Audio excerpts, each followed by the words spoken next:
सभी लोगों को जय श्री राम। आज हम आपको दिखाएंगे कि मधुमक्खी का छत्ता कैसे निकालते हैं लोग। मैंने भी एक छोटी सी क्लिप बनाई है। ये भैया हमारे जो ऊपर चढ़ कर के मधुमक्खी का छत्ता निकाल रहे हैं। प्रक्रिया बहुत सारी थी तो मैं वीडियो बना नहीं पाया कुछ कारणवश, लेकिन आपको फिर भी दिखाने की कोशिश करता हूँ। जो लोग कहते हैं पास से देखिए, ये पास में आ गए भाई साहब, और देखिए ये पत्ते से धुआं कर रहे हैं और ये धुआं के ज़रिए क्या होगा, मधुमक्खियाँ भागेंगी। लोगों को बोला जाता है कि मधुमक्खियों की दवाई लेकर के चढ़ते हैं या रानी मधुमक्खी को पकड़ लेते हैं इसलिए वो कुछ करती नहीं है। ये सब फालतू की बातें हैं, ऐसा कुछ नहीं होता है।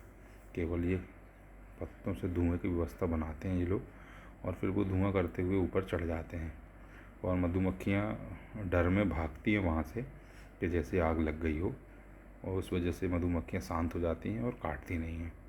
फिर ये लोग क्या करते हैं, इसको धीरे से ऊपर मधुमक्खियों को साफ़ करके और छत्ते से शहद निकाल देते हैं। अब ये देखिए भाई साहब इतना तेज़ धुआं कर रहे हैं और इसी धुएं के ज़रिए मधुमक्खियाँ ये यहाँ से छत्ते से भाग गई। देखिए सब एक एक करके भाग गई मधुमक्खियाँ।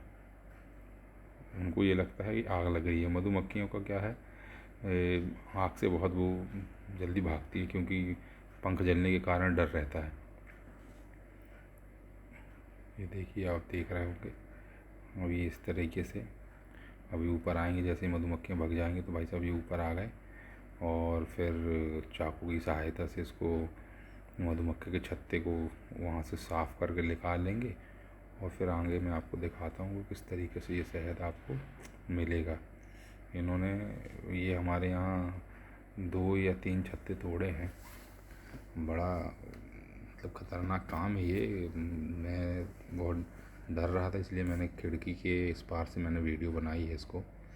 उस तरीके से मैंने उस पार होकर के नहीं बनाई क्योंकि भाई साहब भी पूरा कवर किए हुए हैं कि मधुमक्खियाँ मुंह में कहीं काट न ले। हालांकि काटती नहीं हैं क्योंकि अगर काटना हो तो ये हाथ वाथ में भी अटैक कर सकती हैं, लेकिन ऐसा कुछ नहीं है। ये देखिए ये मधुमक्खियाँ ने धुएँ से भगाई, हाथ से हटा दिए। ये यहाँ की मधुमक्खियाँ ये हटा दी। अब इसके बाद आप देखेंगे कि भाई साहब इनको निकालने के बाद फिर ये छत्ता तोड़ देंगे। चाकू की सहायता से छत्ता साफ़ कर देते हैं। ये जो नीचे का सरफेस है उसमें शहद नहीं है। शहद की मात्रा हमेशा सबसे ऊपर वाले हिस्से में होती है और नीचे लार्वा और अंडे रहते हैं जिससे नई मधुमक्खियाँ और बच्चे पैदा होते हैं। हमेशा शहद ऊपर की दिशा में ही होता है, नीचे नहीं होता है। नीचे ना होने का मेन रीज़न ये है कि अगर नीचे रहेगा तो जल्दी टपकने लगेगा, जिसके कारण बस इनको लगेगा कि लोगों को जानकारी मिल जाएगी कि शहद है इसमें। और अधिकतर मधुमक्खियाँ जब भी छत्ता बनाती हैं तो सबसे ऊपर के सरफेस में ही शहद रखती हैं, नीचे शहद बिल्कुल नहीं होता है। ये देखिए अभी ये तोड़ेंगे तो नीचे का हिस्सा अलग कर देंगे और ऊपर का हिस्सा अलग कर देंगे।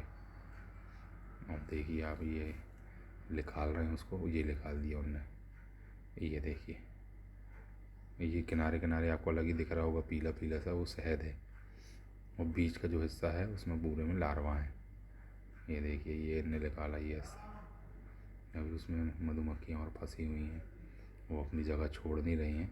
ये देखिए ये नीचे हमने बाल्टी में वो दे दिया। इसी तरीके से और आगे भी हम आपको दिखाएंगे। 1-2 छत्ते और तोड़ रहे हैं, ये आजू बाजू लगे हुए हैं। बड़ा कठिन और जोखिम काम है। केवल मैं आपको इसलिए दिखा रहा हूँ कि कभी भी घर के आसपास आपको मधुमक्खी का छत्ता लगा दिखे तो कोशिश ये करें कि उसको ना तोड़वाएं, क्योंकि जो हमारे फसल चक्र में बीज पैदा करने की प्रक्रिया है वो सबसे ज़्यादा मधुमक्खियाँ करती हैं। क्योंकि जब तक मधुमक्खी नहीं होगी तो आपके फसल चक्र पूरे नहीं हो सकता। सबसे बड़ी भागीदारी हमारे फसल में जो इनकी मधुमक्खियों की है उसकी और किसी की नहीं है। किसी और जीव की उतनी भागीदारी है नहीं। सबसे ज़्यादा फसल चक्र में भागीदारी मधुमक्खियों की है क्योंकि ये हर फूल से पराग लेती हैं और एक से दूसरे में डाल करके जाकर के ये बीज की जो प्रक्रिया होती है वो तैयार करवाती हैं। और आपने देखा भी होगा और अधिक वीडियो में आपको मिलेगा भी, आगे वीडियो में भी आपको दिखाएंगे किस किस तरीके से क्या होता है। ये देखिए अब ये दूसरा छत्ता निकाल दिया हमने, अब ये नीचे जा रहा है। और उसके बाद आगे वाले हम आपको और छत्ते दिखाएंगे। अब मैं बाहर जाऊंगा तो मैं बाहर आपको दिखाऊंगा कि शहद कितना निकला है। बाल्टी भर गई है, हालांकि जहाँ तक इन लोगों की छत्ते बहुत बड़े बड़े थे। और फिर वो किस तरीके से निकाल करके देते हैं। और शहद का ओरिजिनल शहद की जानकारी कैसे मिलती है आप लोग कमेंट करके बताइएगा मुझे हमारे चैनल पे। और इसी प्रकार की वीडियो देखने के लिए हमारे चैनल को लाइक और सब्सक्राइब तो ज़रूर करें, बेल आइकन को ज़रूर दबाएं और जितना हो सके उतने से ज़्यादा शेयर भी करें, क्योंकि आपका एक एक शेयर हमारे लिए बहुत कीमती है। और बाद में देखिए ये दूसरा छत्ता तोड़ रहे हैं। देखिए दूसरा छत्ता तोड़ने के लिए भाई साहब आ गए हैं। दूसरा छत्ता तोड़ आप देखेंगे जैसे ही, ये देखिए ये इसमें बीच में सूखे घास लगी हुई है और ऊपर से पत्ते लगे हुए हैं, जिसकी वजह से धुआं तेज़ होता है। और ये धुआं के डर से ही मधुमक्खियाँ भागती हैं।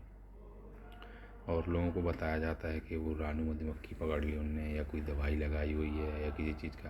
ये सब फालतू की बातें हैं। इतनी मधुमक्खियों में ये लोग कहाँ से पहचानेंगे कि रानी मधुमक्खी कौन सी है। और रानी मधुमक्खी को पकड़ने के लिए छत्ते पे पहुँचना पड़ेगा, जब तक तो अटैक कर देंगी। तो उसका एक सीधा सा यही तरीका है कि ये लोग धुआं करके ही मधुमक्खियों को भगाते हैं।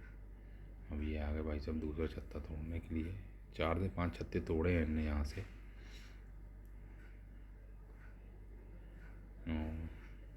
ये देखिए मधुमक्खियाँ भगा रहे हैं।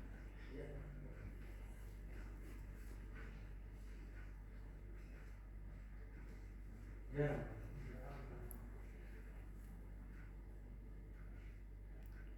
देखिए ये सभी मधुमक्खियों को इन्हें हटाया यहाँ से।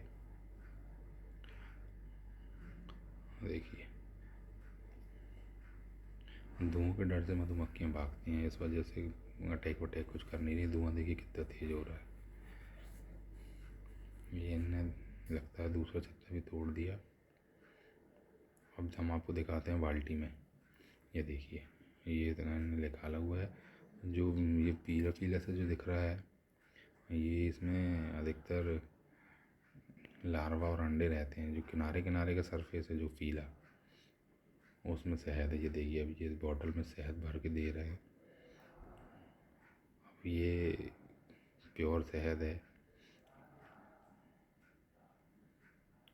अब इसको प्रोसेस करते हैं कि डायरेक्टली यूज़ करते हैं, ये सब आप हमें कमेंट में ज़रूर बताइएगा। और हमें कमेंट में ये भी बताइएगा कि ओरिजिनल शहद की पहचान कैसे होती है। ये देखिए इसी तरीके से ये